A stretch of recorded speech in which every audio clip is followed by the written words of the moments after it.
Asia cup में youngster के flop होने के बाद अब पाकिस्तान क्रिकेट बोर्ड जो है against south Africa T20 squad में 2 से 3 तब्दीलियां करने जा रहा है। जी हां, जिसमें सबसे मजबूत उम्मीदवार आपको बाबर आजम दिखाई दे सकते हैं। लेकिन यहां पर सबसे बड़ा सवाल ये भी है कि क्या बाबर आजम ने T20 में परफॉर्म किया है?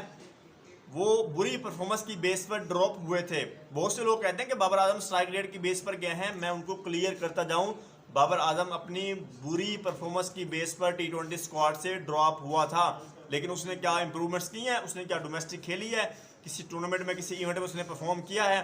अगर नहीं किया तो फिर अगर आप बाबर आजम को वापस लेकर आते हैं तो मेरे ख्याल में ये आप एक बार फिर यंगस्टर के साथ ज्यादती करेंगे। फिर आप उन्हीं यंगस्टर को एक बार फिर मौका दें, एक बार फिर आप उनको कॉन्फिडेंस दें और कहें कि भाई साहब कोई बात नहीं, आपने एशिया कप का फाइनल खेला, आपने ट्राई सीरीज जीती, तो हम आपको अभी भी बैक करते हैं।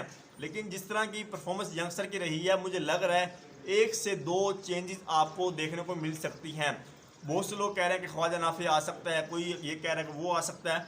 लेकिन ऐसे प्लेयर अगर आप लेकर आएंगे जो एक आधे टूर्नामेंट में जो है आपको रन करके दे चुके हैं, तो फिर वही होगा जो आपके बाकी यंगस्टर के साथ हुआ है। आप साहिब जादा फरहान की तरफ देखें, वो डोमेस्टिक का मांझा हुआ प्लेयर था, डोमेस्टिक में वो रगड़े खा के आया है, डोमेस्टिक का टॉप परफॉर्मर था, इसलिए उसने आपको एशिया कप में बड़ी परफॉर्मेंस दी, बड़े मैचेस में बड़े बॉलर्स के अगेंस्ट।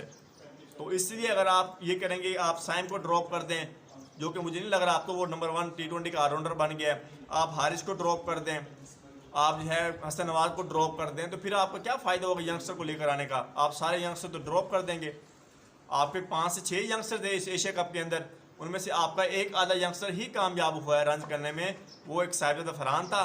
और हल्का फुल्का अगर आप थोड़ा बहुत क्रेडिट दे तो मेरे ख्याल में वो साइम को ही जाता है। उसने जो है थोड़ी बहुत परफॉर्मेंस ट्राई सीरीज में दी है या फिर उसने वेस्ट इंडीज सीरीज में दी है, वरना हारिस आपका फ्लॉप रहा है, हसन नवाज एक आधे मैच में चला है, ट्राई सीरीज पूरी फ्लॉप, एशिया कप आधा उसका फ्लॉप रहा है, आधे में उसको मौका नहीं मिला। तो इस तरह अगर आप उनको ड्रॉप कर देंगे तो मेरे ख्याल में उनका कॉन्फिडेंस लेवल डाउन हो सकता है।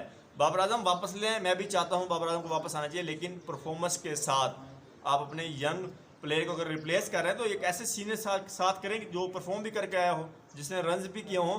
तो ये चीज़ जो है, काफ़ी चीज़ें जो है मेरे ख्याल में सवाल खड़े हो सकते हैं। उसके बाद शदाब खान की जो है वापसी में काफ़ी यकीनी मुझे नज़र आ रही है, उसको वो सुफियान मुकीम की जगह डाला जाएगा।